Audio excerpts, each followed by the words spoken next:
करना चाहता है, सब रिश्तेदारों को खुश करना चाहता है, अपने सरपंच को भी खुश करना चाहता है। परमेश्वर चाहे नाराज हो जाए, परमेश्वर का बाड़ा चाहे निकल जाए, चाहे शैतान अंदर आके भंगड़े डालता रहे, उसे कोई मतलब नहीं, लोग नाराज नहीं होने चाहिए।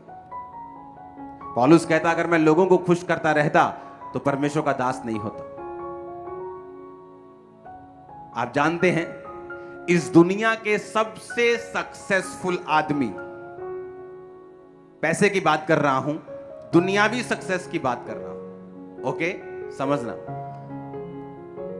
हो सकता है वो परमेश्वर के सामने सक्सेसफुल ना हो, लेकिन मैं आपको दुनियावी बात कर रहा हूं कि इस दुनिया के सबसे सक्सेसफुल आदमी जिसकी प्रॉपर्टी अरबों में नहीं खरबों में है, आज जीवित है, जब उसके फैमिली मेंबर से पूछा गया कि आपके ये रिश्तेदार जो हैं इनकी सफलता का क्या राज है, आप तो उसके करीब रही हैं, तो आप बताएं।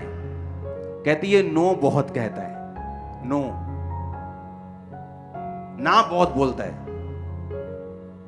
ये नहीं करना, ये नहीं करना, अपनी एनर्जी को सही जगह लगाता है,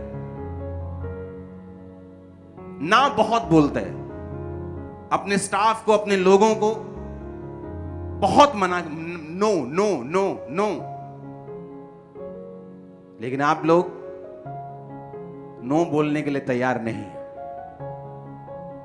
आपका दोस्त बोलता है चल यार इधर चलते हैं थोड़ा सा, मैं जाता हूं, मैं मुझे अपने काम में जाना है, मैं अंदर चला जाऊंगा, तू बाहर रह लेना, मैं आ जाऊंगा माथा टेक के, तू चलो चलो चलो।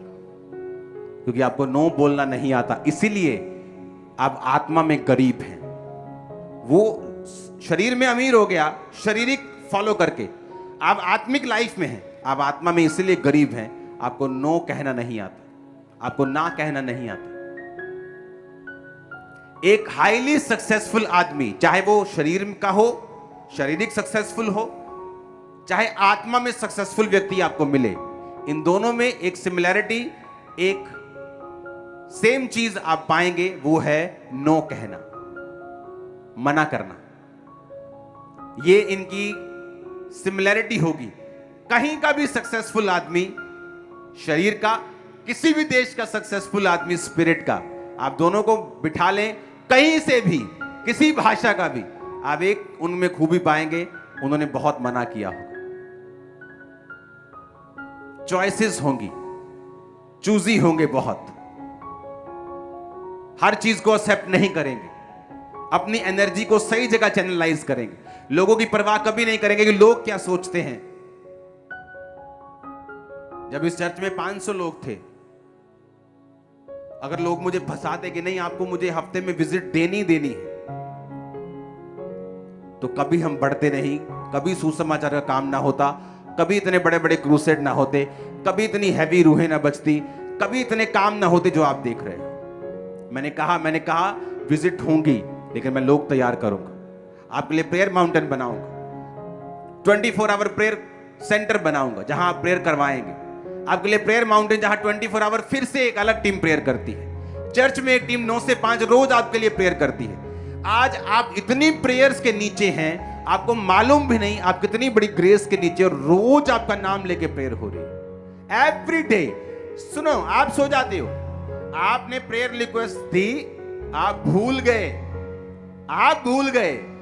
और 2 घंटे बाद अब भी ले हैंड हो रहा है। आप यहां बैठे हो ना, वचन सुन रहे हो, आप भी आपकी प्रेयर रिक्वेस्ट पे ले हैंड हो रहा है अभी भी। आप मेरी बात समझ रहे हो क्या? ये कभी इतनी बड़ी सफलता नहीं होती अगर मैं सिर्फ लोगों की बात सुनता, अगर मैं उन्हें मना ना करता, नो ना कहता। लेकिन आपको नो करने में डर लगता है, आपको लगता है बुआ नाराज हो जाएगी, भाई नाराज हो जाएगा, पत्नी नाराज हो जाएगी, पति नाराज हो जाएगा, मेरा एमएलए नाराज हो जाएगा। आपको मना नो करने पर डर लगता है, इसलिए स्पिरिचुअली आप सक्सेसफुल नहीं हैं। जब आप मना करेंगे, नो बोलेंगे, उस समय कुछ बेचैनी महसूस हो सकती है, उस समय कुछ अनकंफर्ट महसूस हो सकता है, लेकिन वो जरूरी है। जब जिम में जाते तो कंफर्ट फील नहीं होता, अगले दिन खलियां पड़ जाती हैं, आइस पैक लगाने पड़ते हैं, लेकिन बाइसेप बड़ा होता है, स्ट्रेंथ बढ़ती है, आपकी स्ट्रेंथ बढ़ेगी स्पिरिचुअल, आप बड़े होंगे आत्मिक रीति के साथ। आमीन ऊंचे वाला चाहिए चर्च।